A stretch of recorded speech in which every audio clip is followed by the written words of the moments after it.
This is Democracy Now!, democracynow.org, The War and Peace Report. I'm Amy Goodman with Juan Gonzalez. Well, earlier this month, the billionaire investor Robert Smith stunned many when he offered to pay off the student loans of the 2019 graduating class at Morehouse College, the historically black college in Atlanta, the alma mater of Dr. Martin Luther King, Jr. Last month, Elizabeth Warren unveiled a sweeping plan to cancel most student loan debt while making public colleges tuition free. In an online statement announcing the plan, Warren said she would, quote, make free college truly universal, not just in theory, but in practice, by making higher education of all kinds more inclusive and available to every single American, especially lower income Black and Latinx students, without the need to take on debt to cover costs. Vermont Independent Senator Bernie Sanders made free public college a cornerstone of both his 2016 and now his 2020 campaign. Though Senator Warren says her idea goes further, we continue our conversation with Davis-Correia, a 2019 Morehouse College graduate, and Ben Jealous, the former national president of the NAACP. Writer Lindsay King Miller tweeted, if you liked Billionaire pays off one graduating class's student loans, you're going to love free college for everyone by taxing the wealthy. Ben Jealous, let's begin with you. You not only were head of the NAACP, you ran for governor, you also put forward a plan in Maryland for public education. If we ended part one of our conversation by you speaking about this, can you talk about your thoughts on the Warren and Sanders plans and what you think needs to happen? We've got to go back to the future. Our country has prospered because we have unleashed the future faster than any country on earth. And what really drove that was that we were a place where great education was affordable to everybody. In the case of our public universities, it was free to everybody. And that's changed, and it's holding us back. We have great minds whose greatest ideas are not being unleashed because young people can't afford to go to school. And it's going to hold back our economy for years. And the way that we move forward faster is we go back to what we used to do. And we make our colleges and universities are very affordable, and we make the public ones free. We can do it. We just simply have to decide to invest in our love for our kids again. Again, it's what we used to do. It was the norm of this country, and we have strayed, and we've got to get back to doing what works. And Ben, this whole issue of, people should have to pay for college. The reality is that high school, years ago, in many places, people had to pay for a high school education. High school became free at a certain point when the society realized that you needed a high school education. Today, everyone talks about you need a college education to be able to get a decent paying job, yet there's no move on the part of the society or the local or federal governments to actually provide either free college education or at least low-cost education. Well, it's funny. You can look at it that way. You can look at it as us evolving. But what's wild is that actually the further you go back into history, sort of the better the deal was. I mean, certainly for the last few generations. I'm Generation X. We came out saddled in debt.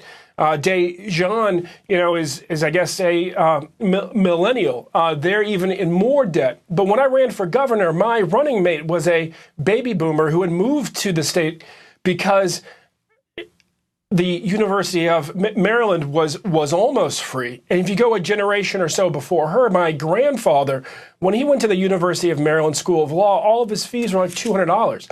Today, that would be about $3,000, but it actually costs more than $40,000. And so, this is what we were doing back when we were just deciding, we had just decided to make high schools free. We also decided to make college free, and we've got to get back to it because that's what allowed us to, move forward so fast in creating the future on this planet, from computers to the net. We made sure that great schools, whether it was City University of New York or UC Berkeley or University of Maryland, were free, and we've got to get back to that. So, Dijon, you were raising money to go to school. Ben contributed, $30,000 to ensure that you got this college education. As the news was revealed, Robert Smith just announcing this in his graduation address, which I'm pretty sure probably most people were not listening to at that moment, if having been to many graduations, and then suddenly it sort of trickles through the crowd. What does this mean for your college friends? Also, afterwards, we read articles and Facebook posts of students who were at Morehouse, but like in many situations around the country, had to leave because they just couldn't keep up with their payments. And now hearing that their college friends who were graduating were going to have those debts forgiven. Like I said, when he first mentioned it within his speech, I saw me and my friend Chris Davis, we were sitting right next to each other, and me and him both just looked at each other like in awe, like, okay, did he just say what he really just said? Because at first, sometimes you hear stuff, you're like, okay, nah, that wasn't it, because it was really hot out there, for graduation, and so we was like, okay, maybe, and then he reinstated it, and we was like, okay. But then our mind automatically went to, okay, well, how, when, and where? How is it going to happen, when, and, is it through FAFSA, Morehouse? But, that's to be determined later on down the line. But back to, other students, a lot of us, we're prepared throughout our school year, especially at Morehouse, to be able to handle the after school, or postgraduate lifestyle. Some of us are, take those, I would say, those things that we learn and actually, start adhering them to our lives before graduation. Some of us, not so much, doesn't really do that until graduation. And so I just feel like, if you were preparing yourself definitely up until graduation, and you already kind of had your ducks in a row before going into having your debt paid off, you're even at a more advantage going forward. With the step forward in life, rather than having one step in the door, you kind of have two now. And for students who didn't really are still trying to figure things out after graduation because they're having their debts paid off. Now, like I said, depending on the time frame of that situation, a lot of these students can definitely have a leg forward because they have the time now, after graduation to, find a job, get themselves together, rather than being pressured to, have to pay this large sum bill that will come for some students 4 to 6 months after graduation. Like I said, a lot of us, we've been prepared for it. We just have to start taking the things that we've been taught and just really apply them to life and grab life by the horns right now. And just don't be afraid. The New York Times had some interesting questions, Vangelis. Among them, are all student loans included? Does the pledge include loans taken out by the graduate's parents?